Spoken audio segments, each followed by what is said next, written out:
going on, everybody? Our last talking shit before Christmas. Let's get our studio people set up going on. We have got way out in Nashville coming at us from the future. We've got the Comic Lizard and the Jaded Geek. Thanks so much for joining us, Mr. Jaded Geek, Gated Geek. That's I've been called worse. haha. Our last show before Christmas. Yeah, That's fun times, right? wrapping up another year in this crazy world we live in. Right, another rotation around the sun. Uh,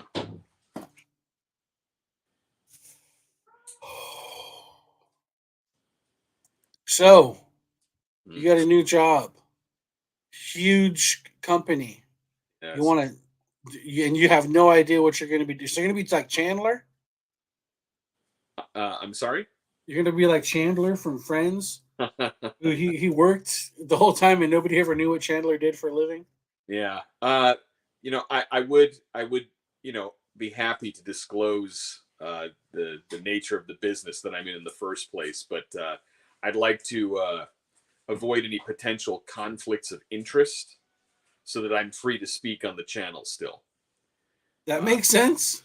I would like to be able to say what I want to say about certain franchises and IPs without without having a legal department breathing down our necks. So No, that makes sense. In fact, even in my business, it can be a concern of mine sometimes. I think I do a decent job in maintaining my integrity when I'm talking about these things, whilst still being able to go to. In fact, considering that we have a modest following, and I have gotten recognized at conventions and different things at this point, which I still find to be odd. Um, it does concern me, if we grow to a certain level, then I'm like people's boss, and I don't really talk about it too much with them that I do this at all. yeah, So, most of my employees have no idea that I even am doing something like this. So, we got somebody knocking on the door. I'm going to let them in. Woo! The most electrifying host, Fuzzy. What is up, ladies and gentlemen? Ladies and gentlemen. He uses the term loosely as far as gentleman goes. That's a my kids are gentlemen. I raised them right, but me, not so much. Not so much. So, dude, I can't wait to tell you guys about how awesome Violent Night is, because let me tell you, that's a new Bring Christmas it. classic. Violent dude. Night. Do it. Say it. Oh, I don't dude. care. You know what? It's the kind of movie where I don't think it'll be spoiled. Oh, If no. is it okay? So last week we just had Josh's blessing, who presented us with Bill Goldberg's Santa Sleigh. I can't help but think that this movie is an imitation of Santa Sleigh. Oh, How close of an imitation is it? we reviewed a movie earlier, and we're talking about like the whole Christmas like redemption thing. Like, I'm gonna tell you the opening scene, and just to sell it to you, okay? So it's Santa, the legit Santa, sitting there at a bar in England, like fucking at a pub, just downing some beers, like, and he's trash. And at the other end is a fake Santa, and he comes in, they start talking, BS, and he goes in. Josh, you're gonna love it, dude. He goes into a monologue about how fucking spoiled and much of assholes kids are today, and that with their attention spans and all this shit. And I thought of you right away. I was like, this dude, he'd go eat this shit up, dude. Like, he gives his me, and I'm like, I'm dying laughing because I'm there with all my kids. I took my two kids, two of their friends. I took my godson. Like, it was all kids with me when we all went. So I was like, Uncle's taking you to go see a Christmas movie this year, dude. And we saw it. And dude, it was like an old couple in front of us, and they all gave me dirty looks. I was like, yeah, I know what this is. I'm not dumb, dude. Like, so we sit down, and he gives the bartender a high five, and walks up on top of the roof, and it's that typical scene you see in every fucking Christmas movie, right? Where he's like, "Where'd he go?" And you look up to the sky, and there's Santa flying, and he's on the on Dancer, on Prancer, and he's like, and he just throws up, dude, and it lands all over the lady's face, dude. Like that's how the movie starts. You know what I mean? So it tells you what you're gonna get. You're gonna get that typical like Christmas thing mixed in with everyone argues about Die Hard being a Christmas movie. This made like a Die Hard Christmas movie. Like it's all around Christmas. The hero is Santa Claus, but it's Die Hard. Like they're breaking in to get the money out of the vault. You know what I mean? Like it's the whole thing. And Leguizamo's amazing in it. And the plot, as silly as it sounds, is so fun. You know what I mean? It's just Santa stuck. The reindeers get scared. So he's stuck in that house. And he has to save the people to get his fucking reindeer back. And they give Santa a badass backstory.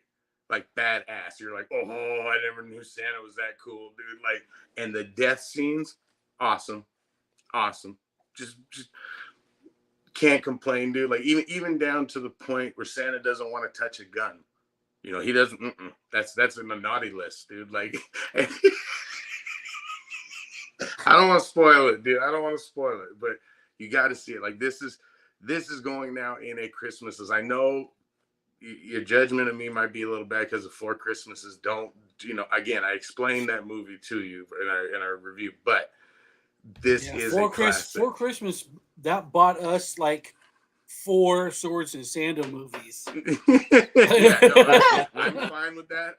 Like I said, I'm fine with that, dude. But like this one was like. It had the Christmas spirit, you know what I mean? Because Santa wants to give up, you know what I mean? Like again, Santa's the main character, so he has a low point and he has to work his way up. You know what I mean? Give him a reason, kind of thing. Like it has it all in there, but they also make fun of that. Like it's like a joke, and again, you're getting action. Was there any curling involved? No, this was like if they took Santa's sleigh and took a serious look at it.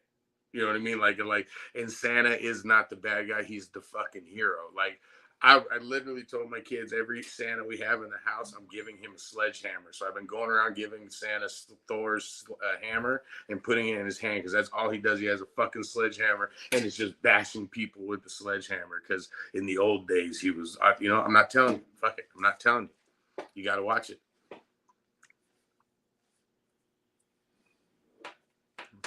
I chose that over Avatar. Yeah, here's the thing. I didn't watch the first Avatar in the theater. Didn't care to, and considering that that first movie, it was and goes back and forth with Endgame on the most money making movie of all time, and for how much money it made and how popular, I don't want to say how popular it was because a lot of people saw it, but I didn't think that Avatar had any kind of long-lasting cultural relevance. When we talk about like Late to the Party and like everybody wasn't trying to paint themselves blue and the kids weren't like. But when I was a kid, every kid got a hold of a broomstick and colored that shit with a marker and made themselves lightsabers. And before the toys even, you know what I mean? Like I wanted to be a Jedi. I wanted to be Indiana Jones. I wanted to go fight aliens. I wanted to do that thing. Nobody gave a fuck. The kids didn't. There was nothing.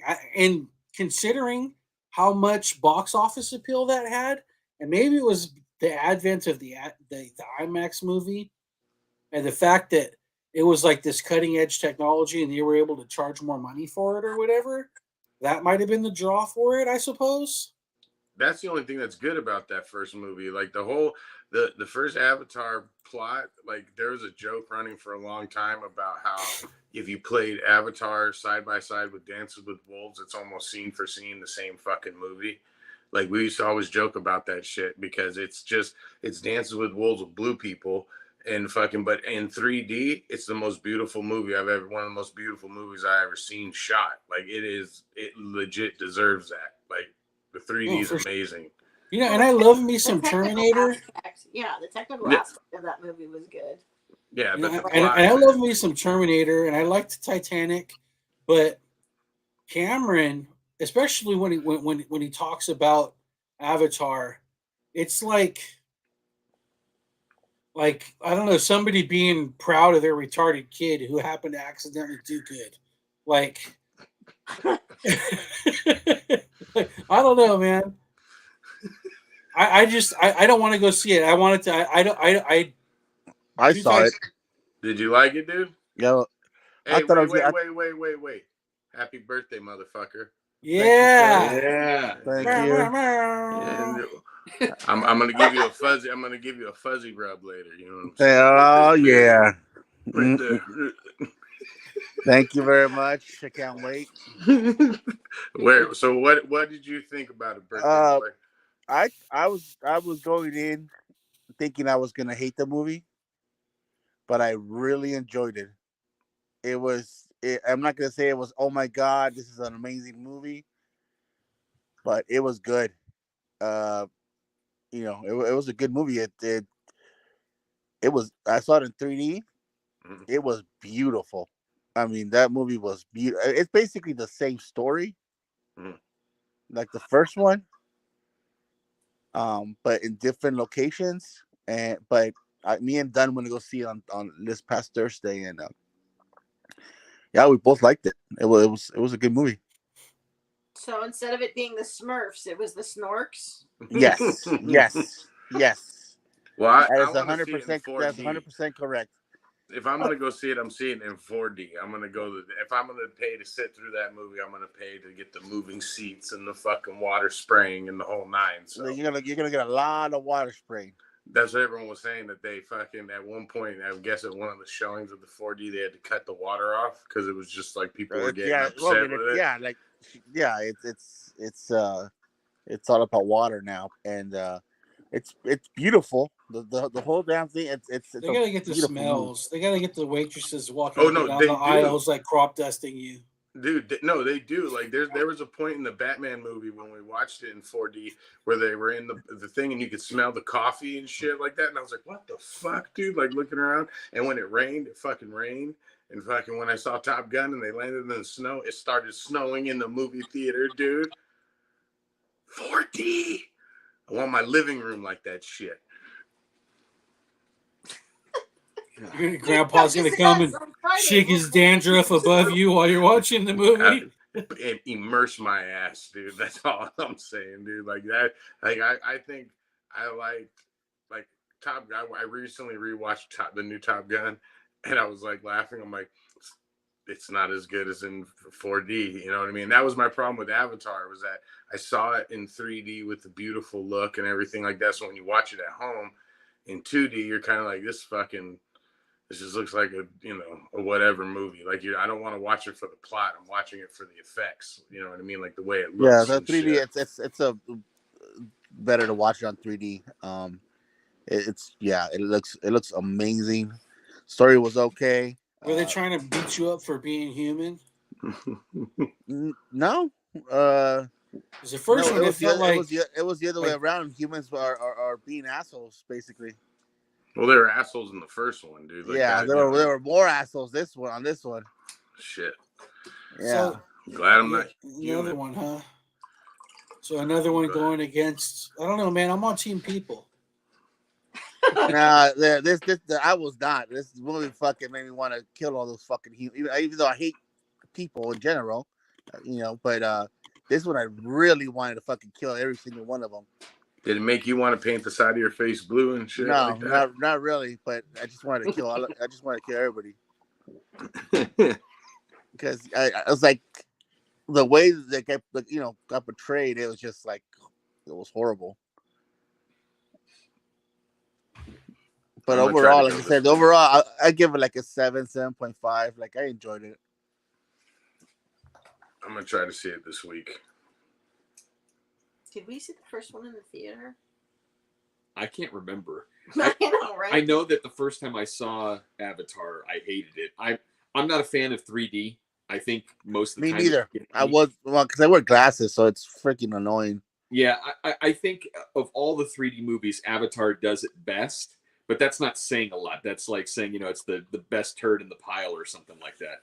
Dread did it the best. Dread did it the best. Dread's the underrated 3D movie. No, it's like it's nowhere near fucking Oh. Avatar. That's nowhere So- near Avatar. Come on. But the thing is that even though I didn't like Avatar the first time I saw it, when I finally saw it in 2D at home, I enjoyed it a lot better. And the fact is I don't care for Dances with Wolves as a movie. So if they made it better by making blue people in space, I'm down.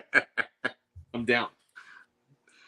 Well, I mean, like, look, dude, like, I get it, like, and it did get very preachy. Like, there's parts of it where I was like, dude, okay, I get it. Fucking, we're ruining our environment. Like, like, I get it. But there's other scenes where, like, that were good. But, like, the reason why I think a lot of people don't know is that 3D, like, if you watch Jaws 3D, right? Blue pops out. Blue pops out. You know what I mean? In a 3D movie, it's something about our eyes when we see 3D so that's why, like, it's almost cheating. Like, I get why he's doing it, because he wants to give you this big immersive effect. You know what I mean? And which he does. Like, I give him all the credit for it. But he's doing it in a totally blue background. So your eyes are, it makes it that much trippier to watch. When I say Dread is a better one, it's because that whole movie's dark. It's pitch black. You know what I mean? You're just running around and they're shooting. And there's sequences that you watch in 2D that only play in 3D, where, like, dude's getting shot through the stomach and you see the stomach explode in slow-mo and stuff like that. And, like, there was really dope scenes in that one. Like, it was a cutting edge, but not a lot of people watch Dread in 3D. I remember going to the theater. I was the only person in the movie theater, like, watching Dread. Like, I was like, what the fuck, dude? I was like, this movie's gonna tank, damn it. Like, I was pissed. But this one, I'm gonna, if you're gonna see it, you gotta pay for the 3D. Like, that's what it was made for. So Maybe I'll get some glasses out of one of my comics or something when it streams. Well, it did make like 150 million on this past weekend, I think, or something like that. 175 or some shit like that. But to me, you can't judge a movie on what it makes. Like, that just means everyone went and saw it. It doesn't mean that it's going to be played again. Like, how many movies do we love that tanked at the movie theater? The Thing. Do we all agree that The Thing, John Carpenter's Thing, is a fucking classic, dude? Like, that's a beautiful How many movie. people dressed like blue have you seen running around? I saw a lot of them at Comic-Con. I have to disagree with you. I saw a shitload of Comic-Con When this year? No, I mean, this barely just came out. I'm talking about when the first movie came out. There's a lot of people dressed as at Comic-Cons as those blue people. But yeah, I don't think anything. I've seen Mystique. Well, I mean, you don't go as many cons as I do, but the cons that even at Comic-Con, I've seen a bunch of those. Speaking of cons, Havok, you should have came on Saturday, dude. You would have fucking loved it, dude. You know what they had playing there? A fucking punk band. There's a little mosh pit and everything right by my booth. It was awesome. Was it? It was so much fun. Like, we barely made any money or anything. We did our normal, and then they had like a Freddy Krueger Grinch, and fucking, like, all of a sudden out of nowhere, like, the DJ, instead of playing like house music, he was playing like Danzig, Rob Zombie. It was all this like metal music, and then out of nowhere they're like, we got a live performance, and it was this punk band. The drummer was the singer, and they were just I was like, oh god, I feel like I'm a kid again, dude. Like, I went in the little pit, went through and shit. I was telling the Comic Tom, I was like, I'm old man, come on, dude, let's go in the pit. I'm not going in there. That old man would have gotten destroyed. I did get my tickets to go see Metallica and Pantera. It's going to be 2 days, August 25th and 27th. So there's a day to rest your old bones in between. 2 different Metallica sets, and then Pantera opens on Friday, and then I think Five Knuckle something or other is Death Punch. Death Punch is on Sunday. How much? $200. That's good, dude. Oh, yeah. That's all right, dude. For 2 days. Yeah, it's not bad. $100 a day. That's not bad. Yeah, to see fucking Metallica. Come on now. Yeah. That was my first concert I ever went to, man. That was for Guns N' Roses and Metallica. And Got they to go both played? backstage. They both played. And Oh, wow. That was there's before Axel broke down, huh? Oh, dude, he fucking Hetfield and them were fighting. We got it. We won him off pirate radio, and I was too young to get the tickets, so I had to give it to my friend's sister to get, and she got the tickets, and so she pretty much told him what it was, so he gave us, instead of 2 badges, he gave us 4 badges and 4 tickets. So she brought her friend, and me and my buddy went, and I remember that was the first time I heard fucking One. And I was like, that was like, the song they ended with. And I was just like, oh my God. And then Guns N' Roses, because they blew, they fucking tore it up. Axl wouldn't come out and they were fighting backstage. And I remember seeing that. And I was just like, oh shit, this is right. Like, that was my first concert experience. So like every time I go, I'm always like, this doesn't compare, dude. Like, and I see Metallica at the Olympic Auditorium. First time I saw System was at show. They opened, and then they had Korn, Kid Rock, fucking Metallica headline and shit like that. Like, so we're losing Fuzzy. He's got that Latino community internet going today. I'm like, I keep wanting to take the kids to go see it, but fuck, dude, that's a lot of money. Like, I'm already pissed about my rest. What happened? You're frozen. And we lost him. And he's out. Who did we go see when we took John? Or when John won tickets? We went and we saw Megadeth and Korn and Fear Factory were there. And somebody, That's a good show. Person. There was. I don't remember who. There he is. No one was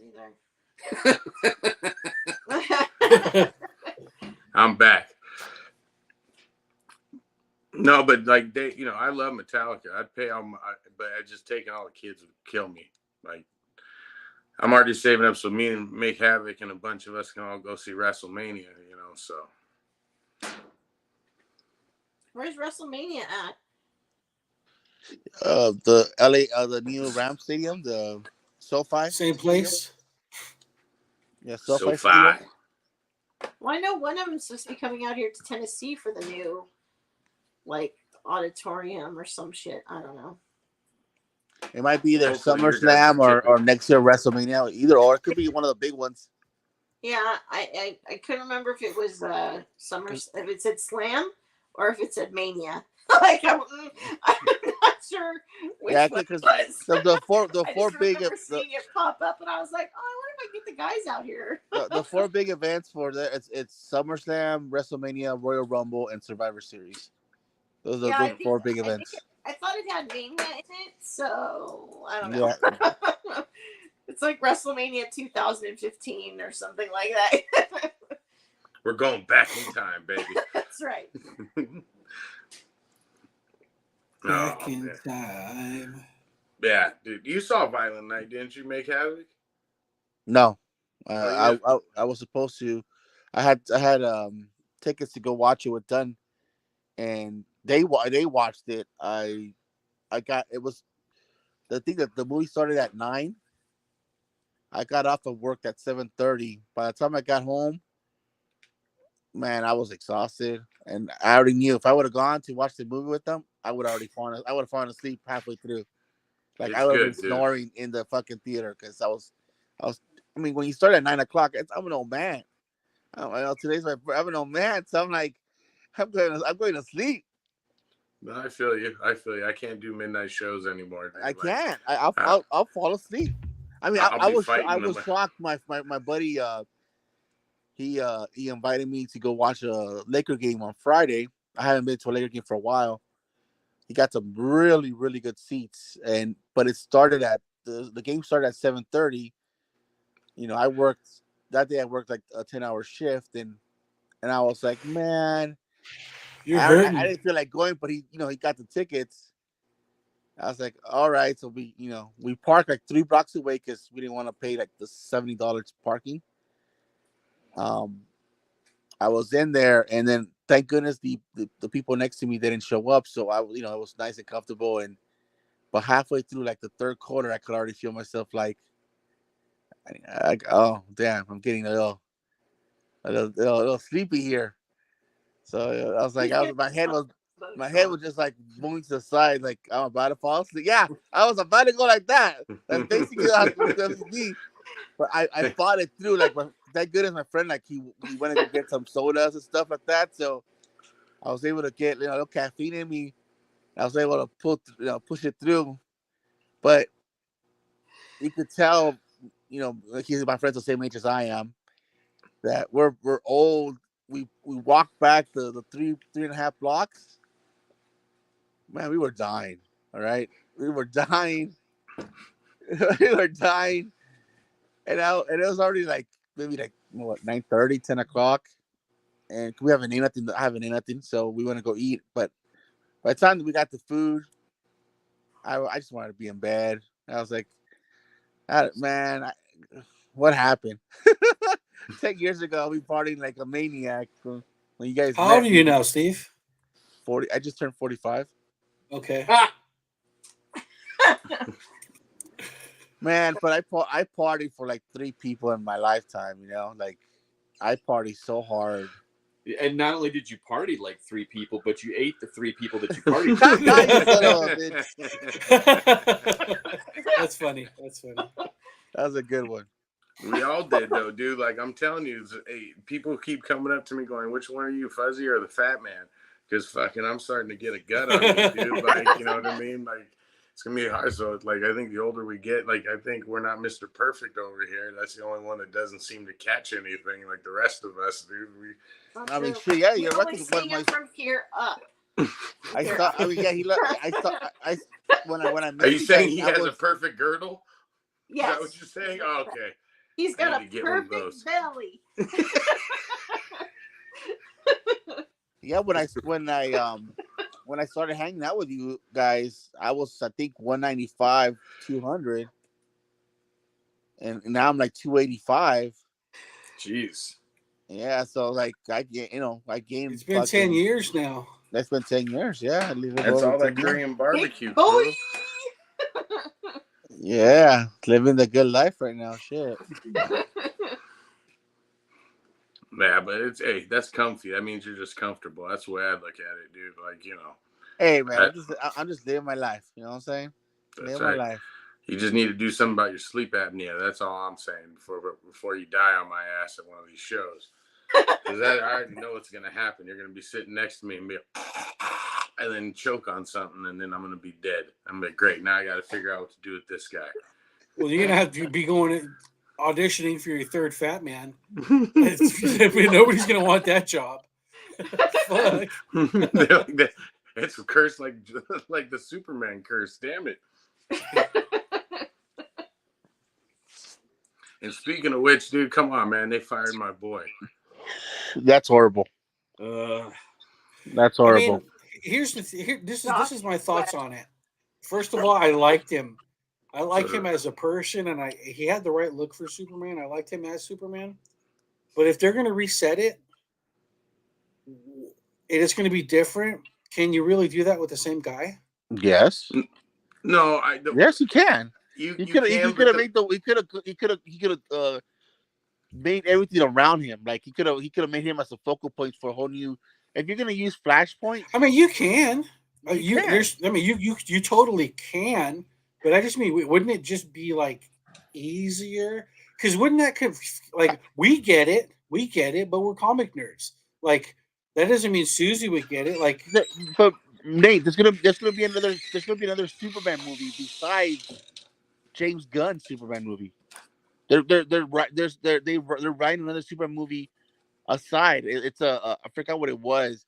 I should have sent you the article. God damn it, I'm pissed out. I can't remember. But on the article, it said that there's a couple of things that James Gunn couldn't touch. It was going to be Blue Beetle, because it's already done and it's already going to come out.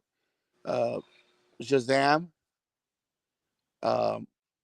Aquaman, which it was supposed to come out, and they were only they cut out Superman's cameo from there too, and the Flash.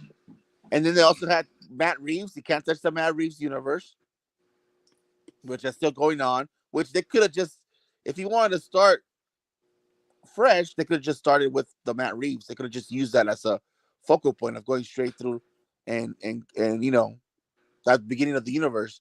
Also, they're not touching the fucking Joker movie, which is fucking horrible. #2 is coming out. Like, you know, yeah, that's another garbage ass movie.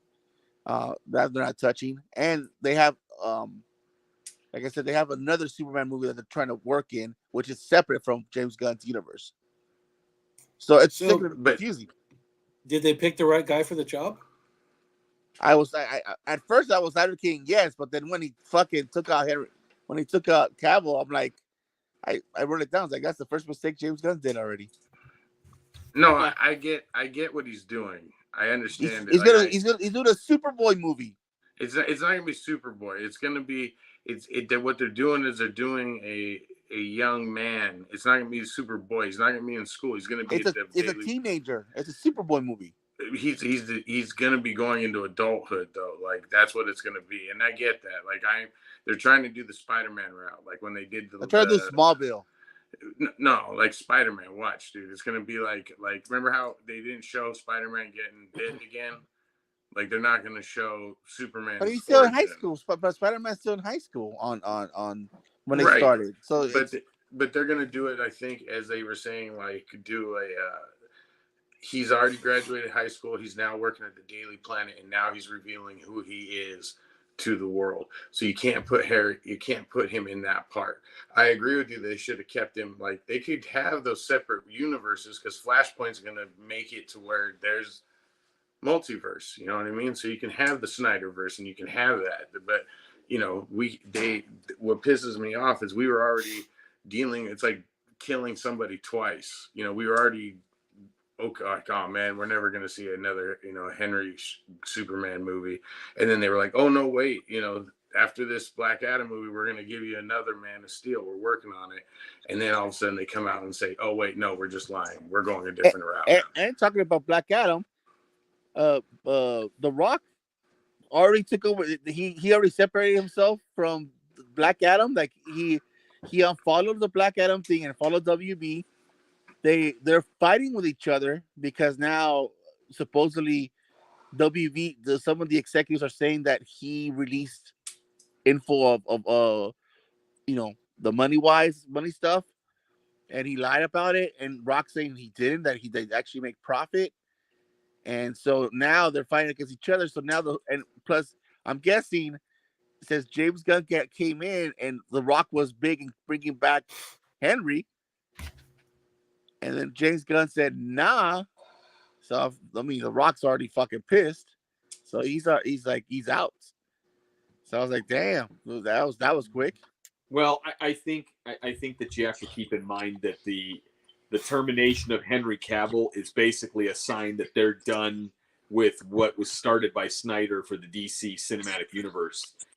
Because in the Flashpoint movie, both Cavill's scene and Gal Gadot's scene got cut.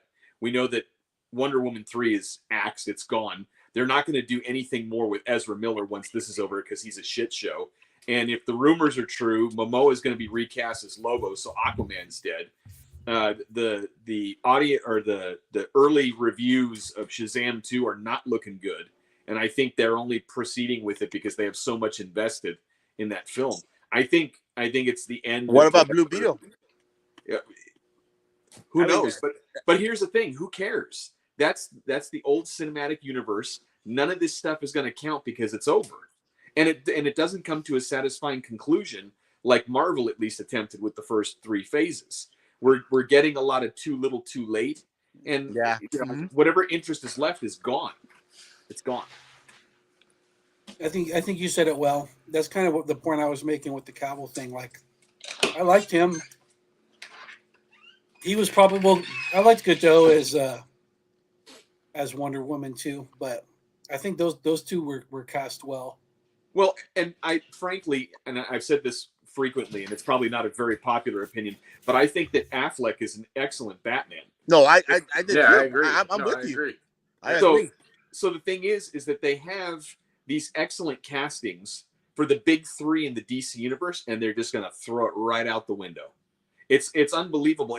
The way that this is going down, and the way that the movies have played out, so that the movies haven't been really good, but the casting is good. It reminds me a lot of Hugh Jackman as Wolverine. With most of the movies that he was in as Wolverine were dog shit, and you have this guy that plays the role perfectly, but you can't use him for nothing. And it's the same thing with these three. They're great for the roles, but the movies they've had are just not up to par, man. Yeah. And that's probably what's led us to this point that, Warner Brothers is throwing a Hail Mary with this dunce gun, and look what he does. He sets fire to the whole thing. Yeah, he does. I mean, Wonder Woman, the first movie, I thought it was good. I thought number 2 was just horrendous. Yeah, I never saw number 2. Yeah, it was that, and then of course, when you started letting Harley Quinn do their own thing, that Harley Quinn movie was horrible, unwatchable, except for the parts with the shorts. Yeah, I think they did a good job with casting on her too. I don't think that. Oh, it was a good casting. Don't get me wrong, but when they started letting her do her own thing, yeah, her making the decisions. Oh yeah, it was over. Yeah, no, but that was just their attempt at making their own Deadpool movie. You know what I mean? They just wanted to use her to do it, and you could see it written all over it. Like they were like, look, that was when DC was trying to copy Marvel. Like you could see it. Like they come out with Deadpool. Okay, let's come out with this one. You know what I mean? Like we're gonna keep trying to do one just like it, and that's the problem with a lot of studios. Like I've said before, producers and directors, like people in charge of this stuff, should come from a film background. They shouldn't be, fucking, people that came from Harvard and studied, numbers and shit like that. Cause there's a feel for it. You know what I mean? Like you can read something and go, this ain't going to be good. And even if you read something that's good, if it's done wrong, it's a bad movie. You know what I mean? Like it all has to fall into place. And so there's certain times I think where Titanic is a great example. You know what I mean? Like Titanic is a good movie. It's a very good movie. It's well written. It's got action. It's got everything in it. But that movie went way over budget. People were coming down on this guy, dude, like, Cameron, for doing this movie. And he's like, fuck it, take my money. We're going to get it made. I don't care. Like that's someone determined. Tony Scott. The reason why I love Tony Scott so much is the first Top Gun. That scene where the jet comes in and it fucking lands and the sun sets in the background like that. He was setting up the shot, getting everything ready. And then all of a sudden, fucking, as they're getting ready to roll, the fucking captain of the ship turned the ship around. And he's losing his mind. He runs up to the fucking guy and he's like, what the fuck is wrong with you? Because they were just being guests on while they were doing legit military shit. You know what I mean? And he's like, you're ruining my shot. And he goes, it's going to cost you $100,000 to turn this ship around. And he yelled out, give me my fucking checkbook. And he got his checkbook and he wrote $100,000 and handed it to the captain. And the captain turned the boat back around and he fucking got his shot that we all love to this day. Like that, sometimes that has to happen. You have to sign the check and give it to somebody. And when you get to these movies, they're on a budget crunch. You know what I mean? They're like, we're giving Ben Affleck $20 million. We're going to give him $20 million. Like, we're going to give all these people X amount of dollars. So now we got to, dump a little bit more money into the movie. And then like, oh shit, now we got to advertise the movie. There's another $100 million that we got to. Well, none of that wouldn't matter if you have a good story. I agree, dude. Like I totally agree. But like, sometimes, you get, again, Snyder is a beautiful director. Like he can, or cinematographer, I should say. He's one of the best cinematographers out there. Same thing with Michael Bay, but they are not directors. They can't tell a story. They can't get the important scenes. Like they want to do all the big action stuff. Like that's where they put all their focus into, not the scenes where they're sitting there talking to each other. You know what I mean? And those little nuances and sitting with the actor and trying to get them to do the story. Things. Yeah, like because that's the thing. You guys seen Boys in the Hood, right? Like fucking Ice Cube, John Singleton. Right, Singleton proved himself as a great director because he got a rapper named Ice Cube to show up and do a scene where he kills somebody. He murders the guy that fucking killed his brother. And literally did an emotional scene with not overdone thing, but you could literally tell it hurt him. Like, you know what I mean? Like he's like, great, I'm a killer now. Like I killed this motherfucker. you know, like, and he did it for his brother. Like that's a director. That's someone that gets in there. You have an action sequence. You can get in there and shoot that. You know what I mean? Cameron's the same way. You can get the reactions from people. You know, like that's what you need to do. And they never did that in any of these superhero movies. In the early Marvel movies, they did it. Like Favreau really tried with Downey. You know what I mean? Like, and same thing with Captain America and fucking, you know, like all of them. They were all good except Thor. Like Thor was the first Thor was kind of like, I was like, this is a fucking Hamlet movie and shit. It's like a sword that. and sandals movie. Yeah, exactly. But that was better than Iron Man 3, though. That was way better than Iron Man 3, though. For sure. But like, well, Iron Man it's 3 was again garbage. because it was directed by Kenneth Branagh, who is that kind of a classical. Right. And I love Kenneth and director. I love his Frankenstein. Like, you know what I mean? Yeah. I love his Frankenstein. Oh, like, for the top, but like, yeah. But for that, I was like, you know, whatever. But they took their time. But then as the movies started coming out more and more, they kind of just started waving it by the wayside. And then DC was just trying to play catch up, which is what sucks. That's what I never understood. Like, they should have just done it their own way. Yeah.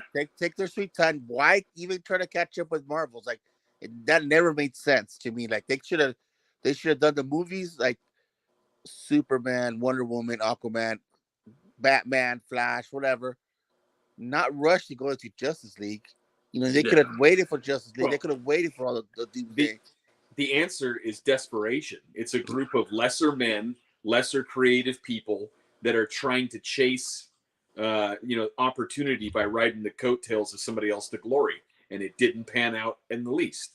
And now we're watching the repercussions of it with some folks that are actually decent at what they do, getting their asses handed to them because the new people in charge, the new Hail Mary pass, determined that play is not going to work anymore. And frankly, I know that Gunn is a fairly popular guy, but apart from the Guardians movies, I don't care for anything that I've seen that he's done. Peacemaker? Oh, Peacemaker I don't was think good. it's Dawn of the Dead. I don't think it's that good. Dawn of the Dead was great. It was amazing. Fucking, he wrote Dawn of the Dead. Slither's was awesome. good. Oh, Slither. Slither's awesome. His Like- his Guardians Christmas show was trash. That was it's garbage. That was garbage. Yeah, that I was don't garbage. I don't think he's as good as people think he is. And so when they announced that he's taken over the DC cinematic universe, I'm like, this is no guarantee of anything. And now we're starting to see the fruit of that. Yeah. Who knows? I mean, dude, like I'm at the point now where I think this is gonna be like, I hate saying it, but I know The downfall? Yeah, like that, like this is going to the way of the cowboy movie where we're gonna only get like 6, maybe even like 4 a year now, which is fine to me because then you can take your more time with it. You know, you're not just trying to push them out as quickly as possible. Like, take your time with it. Find a story. You know what I mean? Get a good actor. Get something that we all believe in. Because the beauty in Gunn, I always thought, was that he gets characters that none of us know about. The idea that we know, mom and dad know who Superman is. Everyone knows that symbol. So we all know the backstory to it. So when you see a movie, you have an opinion already going in there. But you watch a movie or show like Peacemaker, right? No one really knows about Peacemaker. He's not a fucking home. Now he is, but he wasn't at the time. Same thing with Guardians. They weren't. Oh yeah, now people know. Not Mom knows who a Rocket Raccoon is. Now knows, yeah, exactly. So that, Yeah, I think he's good at doing that because we'll go in there blindly. Like, you know, they're just like, okay, let's just show us a movie, and they do, and it's fun, and it's, you know, they can't compare it to anything else. But that's the thing, though, is that he is only good at these third-tier, derivative, second-rate, like, not even superheroes. They're like vigilantes at best. Outcasts. Yeah, outcasts. He's not good at handling the money, the gold standard. And so now, you know, we're going to expect that he's going to come out with a Superman movie. It's going to be garbage. It's going to be garbage. Where have we seen him fail with the gold standard? He did do a This Superman is his first movie. opportunity, He did. He right? already did. Brightburn is his movie. He wrote that shit. So I mean, he came up with that movie. And again, I'm a Superman fan, and I saw Brightburn, and I was like, oh, this is the best what if. With that, to me, that was the best what if story besides those compared to those Marvel ones, because this was just like, oh shit, Brightburn was Gunn. yeah, he wrote that Yeah, movie. He I'm wrote not, it. and I'm He not didn't, saying he that, didn't direct it. He wrote it. Okay. I'm not saying that that movie didn't have its merits, but the thing is that in order for it to succeed, he had to twist Superman out of shape. Right. He's not giving us Superman. Right. But that's what I'm. That's fair. One of the things I loved about Man of Steel was that they gave me the same story, but they changed it. And there's a lot of the things that people didn't like about it, I kind of dug. Where I was like, like that one scene, me and Havok always have this fight about where Kent, his father Kent's on the back of the truck, and he's asking him about, he should have let him die. You know what I mean? And I was like, that to me is a very real scene. I know it's not the Kent we know, but to me, it made it very real, because as a father myself, you know what I mean? Like, I don't want my kid to die, like, or even get in trouble. Like, if I can kind of cover up, like, he's not doing anything to harm anybody, but if other people want to harm him because of something like that, I would want to hide it as much as he did. Yeah. It just didn't. That to me, that portion of I you know me, I love Right. Man of Steel. I love that movie. Yeah. That part right there, to me, was the worst part of the movie. I know a lot There of was people no don't like. way. There was no way. He would let his dad go, even with that look of Can't giving him like, don't do it. There's no way. If Clark my would've- dad would never talk to me or hate me for the rest of his life, I would still save him. yeah, if he, especially with the kind of relationship he had with his dad. I mean, he idolized his dad. Yeah. So letting him die right there just because Jonathan wanted to make a point, no, that never made sense to me. That's the only part I disagree on the movie. I didn't like that part either, because to me, with him having the heart attack, it's the one thing that Superman can't stop is fucking life. Like death in that sense, like a natural death. So that's why I like in the Christopher Reeve shot where the dad just kind of walks off and just falls over, and then you see him run to his side, like and like doesn't know what to do. Like, that's a beautiful scene. Donner knew how to do that, and I get that part, but I'm talking about the other part where he's talking about like the idea of him, and that's what I think. Again, Snyder can't tell a story, so he planted the seed there. He just didn't deliver it to us in a way that we would agree with it. Like, like if it was a scene like totally different where he had to choose between the kid and his dad told him get the kid out, and then the dad, then he gets sucked away, we would be talking about a totally different thing, because then the dad's telling him, save everybody else. But the thing is that this is why the DC universe, in my opinion, really didn't take off at all. Is because they got Superman wrong from the beginning. Superman is supposed to be the moral bastion, the shining hope. He's the savior of mankind, and they wrecked that for him, because in all of the movies, Superman is always morally conflicted, because his parents keep telling him, "Hey, maybe you shouldn't have saved the kids in the bus." Or his mom tells him in Batman versus Superman, she's like, be their hero or don't be. Like, it doesn't matter, and it does matter. In the comic books, Superman is who he is because his parents recognized who he was and shaped him to be that man. And he was part alien, but he was Midwestern values from fucking Kansas. That's right. Yeah. And so in the movies, they completely dropped the ball. And so what we're getting in the films is the angst of the failure of modern parents, but not the parents of a generation ago who knew what right and wrong were and were able to communicate that to their children. And so this Superman is a Superman for our age, and he's a miserable fuck. Well, I think when Snyder decided to do Man of Steel, he had certain scenes planned in his head, like the fucking oil rig, burning, and him holding it up, like he had these visions in his head of what he wanted to do, and he had to figure out how to tie all that shit together, and that's what you got. Like, I see the seeds of something really good there. It just, he didn't execute it right. You know what I mean? And the same thing with Batman v Superman. You know what I mean? Like, that was too early. But if you would have done it right, that's a hit on a platter. You know what I mean? Like, it's there, but you have to deliver it in a certain way to make it work. And he couldn't do that. But we've got some of the most badass scenes. Like, I'll put it on in the background and turn the sound off. and just let the movie play because it looks fucking amazing. You know what I mean? Like the final battle scene, some of that shit is amazing. Like you're just like, oh my god, Superman's flying. You know, he's doing this and he's doing that, and then right when he gets to the tail end, it's like they ran out of money and then they had to fucking throw it together real quick and shit. So I mean, I'm gonna miss it, and I'm sad that Henry's gone, but I get it. They're just gonna be like, fuck it, let's reboot it.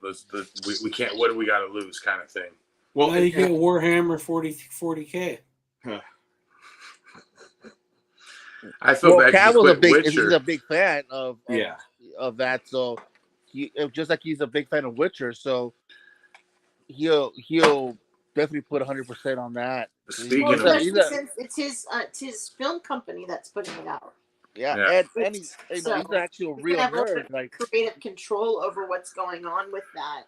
I'll bet you that was in part of his deal. Nerd. I'll bet you that was in part of his deal because they probably when they told him he wasn't going to be Superman anymore. I bet you Warner Brothers is going to help put that movie out. I guarantee you that. That's probably part of his fucking. It's Amazon. I think Warhammer's Amazon. They broke their. Literally, he left with. I mean, he had problems with Witcher at the end. Creativity, like the creative portion of it at the end, but he left that show to that which he loved to do Superman, and then WB turns it back on him.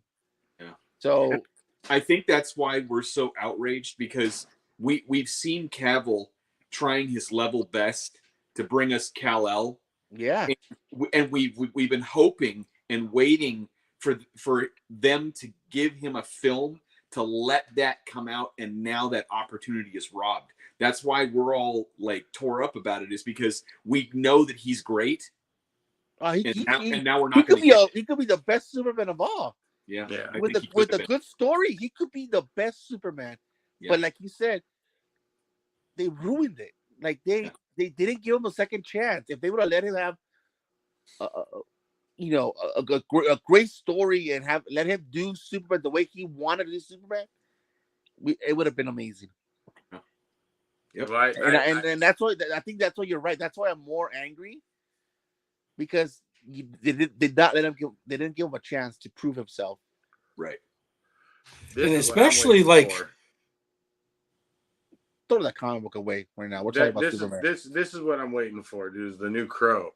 Isn't that what Skarsgård? I don't know what you're talking about. Yes, the clown Pennywise is going to play the Crow, and it's supposed to go back to the old school comics. That sounds like garbage. The first one's perfect. I don't need anything else, and has the best soundtrack. It's got a good soundtrack. Great soundtrack. The soundtrack is fucking amazing. That's one of the best soundtracks of all time. Ever. But this one is, I want to see what he could do to the character. Like, I think he's a good actor, so it'll be good. But that's what I mean. Like, I'm not excited for DC or Marvel movies anymore. Like, I'm more excited for these other movies again. Like, they're bringing me other fun movies that I could watch. Cocaine Bear. I'd rather see Go a Gone too. Barbie. Yeah. Oh, okay. So much horrible fucking movies coming out. There's nothing good, and I'm excited right now. Oh, dude, Cocaine Bear is gonna be the one to take it. That looks like fucking garbage. Amazing. And what's it called? Go Gaia? Go Gone. Part 2, baby. That's gonna be fucking money. Yeah, like I said, garbage. No, Sanchez, actually, you should watch it. I think you'd really like Go Gone. Did you like The Hangover? Did you like Shaun of the Dead? Yeah. Then it's the Indian version. Harold and Kumar. Then you're gonna love this. Is. I love Harold and Kumar. Yeah, it's very much that movie. You will like Go Gone. You would have liked Anne Hadhoon, the one from last week. It was dope too. That was dope. But here's the thing. Here's the thing about. I know that you don't want to watch movies because they're speaking a different language and whatnot. But here's what it's. These movies have a fresh take. They're not trying to make you feel guilty. They're not trying to make you feel like racist or preachy to you about anything. They just come in. They tell a story. They're passionate about what they're doing. I hate that they do like exaggerations. I can't I can't stand that. I can't stand There's exaggeration. Shit. there's not the last two we watched. They didn't Yeah, have none exaggeration. of that it was- stuff. Some of And them don't do. watch the first three. Watch Go Go a Gone and watch the one that we did last And week. Hadwood. Adhood. Yeah. Yeah, that one. That's Those my two favorite. are one. They were not- good, dude. They And are had not who? That was the best typical. movie I seen this year, dude. And Yeah. it was like what did we say? It was like Snatch. I love Pulp it- Fiction. Pulp Fiction. Pulp Fiction. Yeah, dude, it was good. It was Yeah, it's really, really good. Like, if it's something like that with no exaggeration of fucking this guy's Nobody flying had out of nowhere. there was no with cats and- powers. There was no powers. Yeah, no, they're all No, yeah. well. just people. there's stories. I mean, Go Go Gone has zombies, but I mean, Oh, I love zombies. Yeah, Yeah. but like I said, it's more like Harold and Kumar meets Shaun of the Dead. That's Yeah. Oh, I like that. I like Shaun of the Dead. Yeah, it starts out with two dudes smoking weed on their couch, and they're watching that fucking show I put on, and they're making fun of it with the one where the guy's like Indian guy thriller. Yeah. They're like making fun of that. Yeah, it's good, dude. It's good. Yeah, like, we wouldn't that- we wouldn't I tell mean- you we liked it if we didn't think you would like it. And, Even- and that even- one's short. It's only like I think it's like an hour and a half or an hour and 45 minutes. It's not the 3 hour long ones that we're normally getting with the other ones. It's like it's a short and sweet movie. And But it didn't have they don't sing and dance to each other or anything really. None of that. I found another trailer of a movie coming out with Woody Harrelson. It's fucking Mighty Ducks saw meets that. The Ringer. Oh my Yeah. God, I gotta see this movie where he gets the court assigns him to a special Olympics team for basketball, and he has to teach them how to play basketball. Shit Oh looks yeah, the Down great. syndrome kids. Yes, dude. I saw that too. I was like, I'm That so one- in. That I'm one popped so up in. on feed like 2 or 3 weeks ago when I was like, oh, this looks kind of funny. didn't Johnny Knoxville already do that movie? No, but he did. He played. It's a different story, but yeah, and it's done by the same director too. So it's like boy. it's like the Mighty Ducks meets that movie. Like it's like both of them. You know what I mean? Like it's. So I was just like, I'm in, dude. Like I've already, as long as there's some good one-liners in there, and it already looked like there was some. Like at one point, he's telling the judge in the beginning of the trailer, he's like, you mean you want me to coach a bunch of retards? And then the guy's like, that's the no word. We don't say that. And then by the end of the trailer, he's trying to get the street ball basketball court, and the guy's like, I'm not giving up my court to a bunch of retards, and he hits him in the nuts, and he's like, that's the no word. Like, it's like one of those things where I'm like, okay, dude, I'm in, dude. Like I'm gonna take the kids to see it. We're gonna have a good time, dude. It'll be fun. And yeah, but that's what I mean. Like I'm more excited about those movies than I am about like Ant-Man or fucking like, anything coming out. I'm like, oh yeah, I would rather go see that shit. And those aren't big extravaganza movies. The one that I'm excited I want to see is Creed. That looks Oh. badass. Dude, we were when Fucking Violent Night jacked up Kang. when the trailer came up, all of us were jumping in the seats. We're like, hey, it's ass, dude. So that We're looks gonna badass. I'm You waiting for that you one. see they kind of screwed Stallone over on all that. Yeah. Dig Yeah. into it. Well, Yeah. I mean, look, dude, it's the same thing with Ice Cube and Friday. You know what I mean? And Warner Brothers. It's when you're starting out, dude, like you have to give up a lot of stuff. You know what I mean? Your first, and that's what sucks. A lot of guys, their first movies are fucking their best. They don't own the rights to them. They have to give it That's up. your baby. That's your passion. That's the shit you worked on when you were on the floor. Yeah, like that, and that's what sucks. Like fucking Jay and Silent Bob by Kevin Smith. He can't make a new Mallrats movie because Universal owns it, and they would rather sit on it than make something because they don't want to. Even though it was one of their biggest DVD sales, like they make the most money out of that movie, they won't make another one. Yeah, it's a classic, but it did terrible in the movie theater, like all his movies do. I love Kevin Smith. Like I loved Clerks 3 and all that stuff. I know a lot of people don't like him, but I do. I like his old stuff. His new stuff, no, not really. I agree. Most of his new stuff isn't that great, but like Before he had a heart attack, he was dope. The kindler, gentler Kevin Smith's a little bit softer than. But he literally he's the soft Quentin. You know what I mean? He's the soft Quentin. Like No, so he not even close. You can't. he appreciates movies as much as that Oh, guy does, yes. and he puts it into his movies. So like, there's I don't know if you guys seen Clerks 3 yet. No, Are you gonna watch it? no. He's my M. Night Shyamalan. Okay, well then Fuzzy bawled his eyes out of there. Like I literally, again, I threw my controller. I was like, "Fuck you, dude!" Like you know what I mean? I'm literally crying. You're like him. You cry a lot, like Kevin Smith. So yeah, I do. No, I do. Yeah, I do. Kevin Smith cries to the baby crying. You always crying. I'm like, there's the way he did a main character's death in that movie was beautiful. Like that's how I picture my death in my mind. Like when I died, like, and that was to me that it clicked like that, and I was like, oh my god, and I fucking threw my remote, like, god damn it, dude, that was beautiful. Like, you know, and no one's gonna see it. Like most people won't see that because they don't like Kevin Smith, and that's why I'll watch anything, because there's always a gem in something. I mean, you guys have heard me review movies with you guys all day, and I'll find something. I mean, 4 Christmases, I'll find one little fucking line, you know, where I'm just like, I love this movie. Yeah, you're horrible at movies. Movies.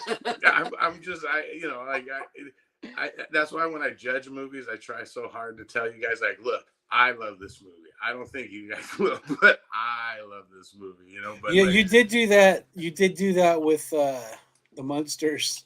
yeah, I mean, I really liked it. Please don't watch it, guys. Yeah, I didn't want you guys to be going off on me because I already knew it would suck. Like it is, but I love it for different reasons, you know. Like I even the what is it called? You're like a mother crying at her son getting put to death for being a murderer. Like he's horrible, he's despicable, but he's still my baby. No, I mean, if I see you're like something Ma bad, Dahmer. You're Ma Dahmer. Like there is redeemable qualities about my baby. If I say a movie's bad, then you know it's bad. I'm sorry. Continue, Fuzzy. I'm sorry. Hey, I cried in Dahmer. You know what I mean? Oh my god! When that scene where when they did the death scene, where the guy couldn't hear or whatever, and at the end, I'm like, oh, he got away. He let the guy go. Again, I know the true story. I know what happens. And then the guy walks in. I went, oh god damn it, he's gonna kill him. And I started crying. Like I felt bad because that was his like love of his life, and he freaking died. I'm watching freaking Chippendales. That's how bad it gets. Okay, dude. Watch that. It's good. I like it, dude. But there's a lot of. It's not as bad as American Horror Story, but like as far as like the man on man stuff. But you get be prepared. You're like, oh, whoa. We quit watching it. Like I told you on the text, I'm barely finishing watching. I'm in the last episode, but The Recruit on Netflix. Is it good? Like is it from the Al Pacino and Colin Farrell? No. Okay. I don't think. I know what you're talking about. I like that movie. But no, I don't think it's part of that universe. But it's a pretty cool concept of it. You know. Comic Cave, what's up, guys? I got your man hungry. thing. I know he's hungry. He wants my man thing. He's part of the Clean Plate Club too. So I recommend you guys watching it. I'll check it out. What's it about? What's the deal? It's basically this lawyer that got hired at CIA. Said they sent him to a mission. The one with the dog? No dog. He doesn't have the dog. Oh, maybe that's a different. There's No, another That one. was Old Yeller. No, But there's a CBS one where he finds like a dog, and I think it's CBS that does it. And he turns it in because it's at a no-kill shelter, and they're like, well, kind of, and yeah, never mind. Yeah, no. Whatever that show was, you didn't sell me on that, dude. No. Yeah, no. This one is just straight him being a lawyer, and dogs always die. That shit breaks my heart. I can't. Any kind of animal movie, I'm just like, I can't watch this shit, dude. There's no way. Like it's the same. The only one that last one I watched fucked me up was The Dog's Life, where the dog keeps dying. Oh, I heard that was a good movie. I never watched it. It's a great movie. It's beautiful, I but heard it's it's like a good up. family movie or whatever. Like It's not, fuck that, dude. Me and the kids there, we were all traumatized after that because you literally, it's like watching a dog snuff film 3 times. Wasn't the original? Wasn't he like he died every time, but he's trying to go back to his original owner? Yeah, he's trying to go back to he's reincarnated in other dogs, and they go on different adventures. So it's like one of those movies where it's like 4 different stories, but they all kind of connect. Not like Pulp Fiction, but like they kind of, and so. But every story ends with the dog fucking dying like horribly. Like you're just like, fuck, dude. One time it's a police dog and shit. Like we cried. We walked out of that thing and we were like at that point where you have no more tears and you're like, that's all we were doing. Bunch of grown men walking out of that thing. I was like, nope, not watching any more dog movies after this. Nope.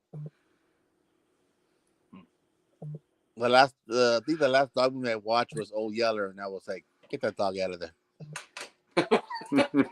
Dude, Old Yeller. Dude, we had a when I was in 5th grade, they had a marble jar.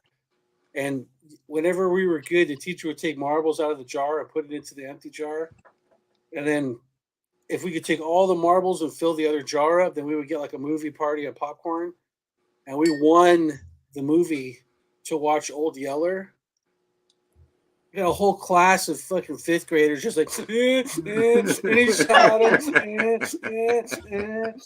Went home. Fucking, we're all crying at recess and shit. It was brutal, dude. I guess I was the only one like, yeah, take that dog. The only time I didn't cry on something that everyone else cried on was Bambi. When Bambi's mom got shot, I was like, what happened? what happened? Where's his mom? Like I literally for years I never knew that she got shot. I was like, oh really? The one that was that did get me kind of like sad. I mean, I didn't cry like Nick over here, but I was like, okay, and, you know, I understand why people would be sad. Was the All Dogs Go to Heaven? With Burt Reynolds. Yeah, that I mean, I didn't cry. I was like, I guess why people will be sad, but I was like, I can't talk about any of this stuff because I'm a girl. I cry at everything.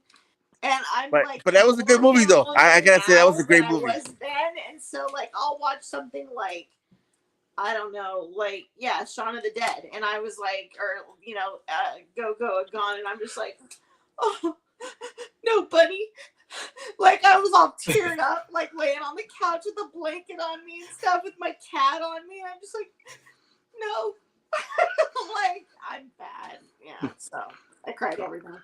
But the funny part is, like, I don't really cry about like real people, but I don't really cry, but like I got sad when like I watch all these long old manga stuff, and when Guy Gardner got rid of the bowl cut, you cried, right? Oh yeah, I was like, that was a classic thing. I was like, what is going on?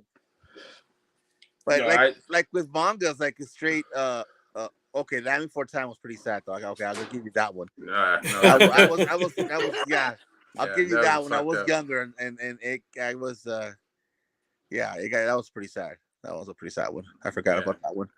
Littlefoot, yeah. But I'm more maybe because I've been watching this damn Naruto for fucking 10, 15 years.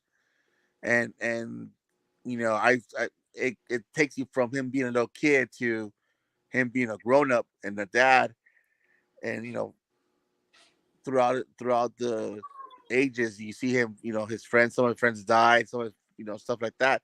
So and plus it's well written, so it's a good story. So that that got me kind of sad, not crying, but it got me kind of like it hit me. What is that noise? Sounds like That's there's our cat.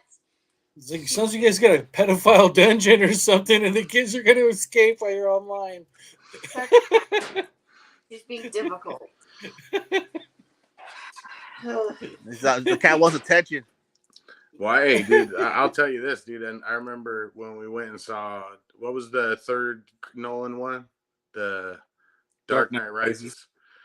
I'm dead serious. When you see him fly off and the bomb went off, I cried. I went, oh shit, they fucking did it. Like I was all proud. I was like, they did it. They killed Batman. Like, oh my God, we've just seen Batman die live, and I'm crying, like I'm all emotional.